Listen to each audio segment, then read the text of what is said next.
January 1945. A requisitioned recreation hall near Verdun, France. Rain lashes against the dark glass windows of the building, turning the French dirt into thick, sucking mud. Inside, the warm glow of electric lights spills over rows of comfortable chairs filled with German prisoners of war, laughing as a projector hums along.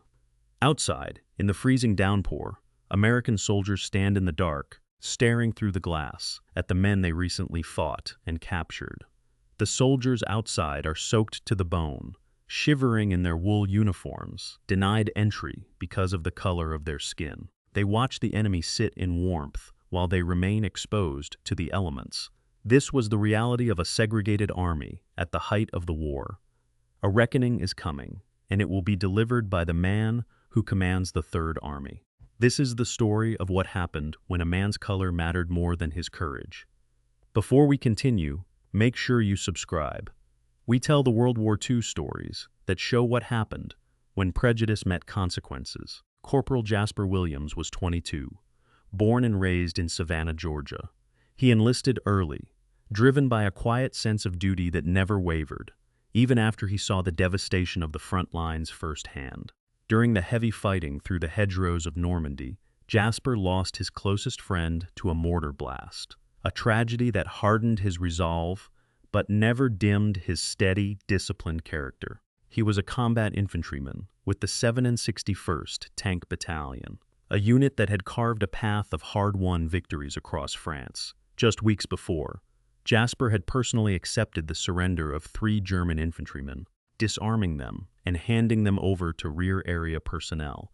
Now he stood in the freezing rain, his uniform soaked through, staring at those same 3 men as they sat inside the warm hall, shielded from the elements. Captain Lloyd Prescott was 34, an administrative officer from Des Moines, Iowa. He prided himself on his strict adherence to what he termed the natural order of military life, viewing the rigid separation of his men as a necessary component of unit cohesion. Prescott was obsessed with the appearance of his command, frequently seen pacing the grounds in his impeccably tailored uniform, his boots polished to a mirror finish that seemed out of place in the mud of northern France. He believed his authority was absolute, stemming from a belief that rank and social hierarchy were the only things preventing chaos from taking root in the ranks. When he assigned seating for the film, he ensured the German prisoners received the best, most protected spots, while the American soldiers who had actually captured them were relegated to the mud outside.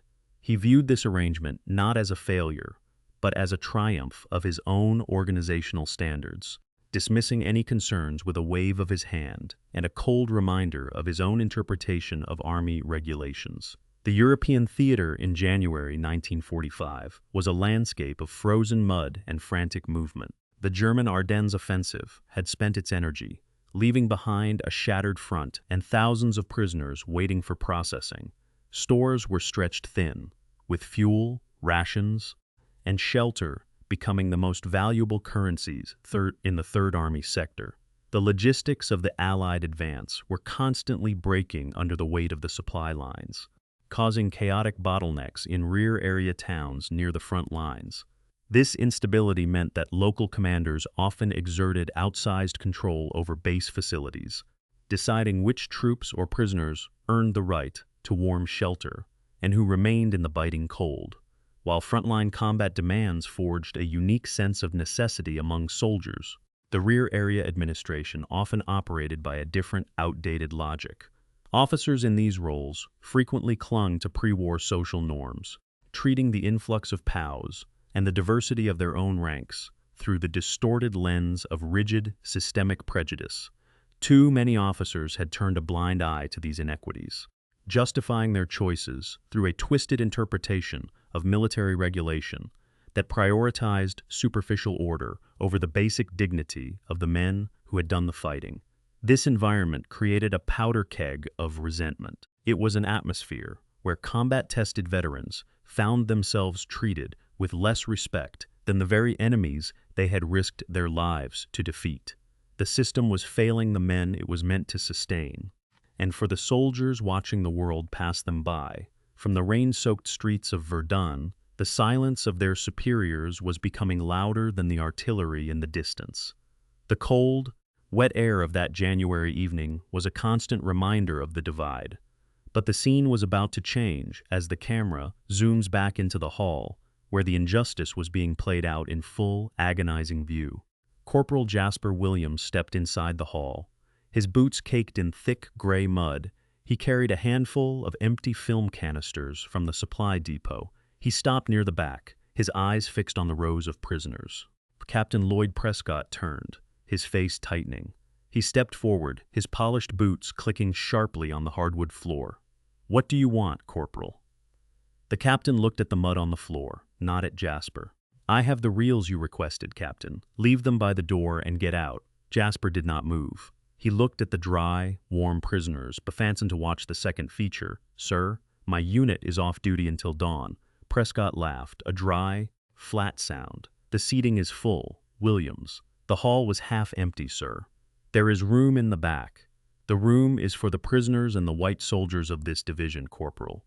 You know the regulations. These men captured the prisoners sitting in those chairs, Captain. We fought for them to be in here. Regulations are not up for debate with a corporal. My men, the white soldiers, are comfortable. The prisoners are secure. You and your men are not part of that arrangement." The captain's voice rose, cutting through the low hum of the projector. "It is raining outside, sir. Then it is raining on you." Jasper held his ground. "Is it right to keep the enemy dry while American soldiers stand in the storm?" The captain stepped closer, looming over the corporal. "Your service is noted, but your place is outside. Do not confuse your duty with my command. I am running this facility by the book, and the book dictates order. The order is clear. White men and prisoners inside, the others outside. Now, turn around and get to your post before I have you charged with insubordination." Jasper looked at the captain, then at the prisoners, then back at the door. He turned and walked out into the rain. He did not go to his post. He went to the nearest field office and asked to speak to an officer. The story was told, the injustice laid bare, and the anger was documented with cold, hard facts. The report reached Patton within the hour. Patton arrived within the hour. His jeep skidded to a halt outside the hall, the engine cutting out with a sharp pop. He stepped down, his 4 stars gleaming on his helmet, his signature ivory-handled revolvers resting heavy at his hips. He did not wait for an escort. He walked straight toward the heavy wooden doors, the mud on his boots marking his path. The room fell into an immediate, suffocating silence. Even the prisoners stopped their talking. Patton stood in the center of the hall, his eyes scanning the space, the faces, the empty seats, and finally the captain, Captain Prescott, explained this arrangement. The captain stood stiff, his face pale. "It is per regulation, General. The theater is designated for white troops and enemy prisoners." Patton took a slow step forward. "And where are the men who captured these prisoners?" "They are outside, sir, in the rain." "They are." Sir Patton stood motionless. "So you have placed the men who fight for us in the mud, while the men who fight against us sit in a dry hall. Is that your command decision?" "It is the regulation, sir." Patton's voice was quiet, but it filled the room. "You speak of regulation as if it were a shield for your own moral failure.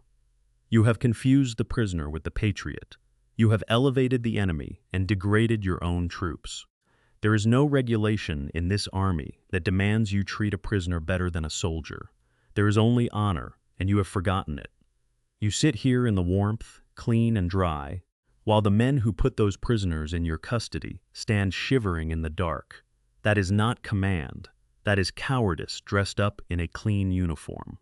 You have spent your time worrying about the comfort of the enemy, and in doing so, you have betrayed the very men you are supposed to lead. I do not care for your regulations.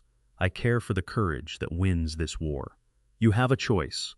You can pack your gear and leave this sector, or you can stand outside in the rain for the next 24 hours while the men you put in the mud take your seat inside.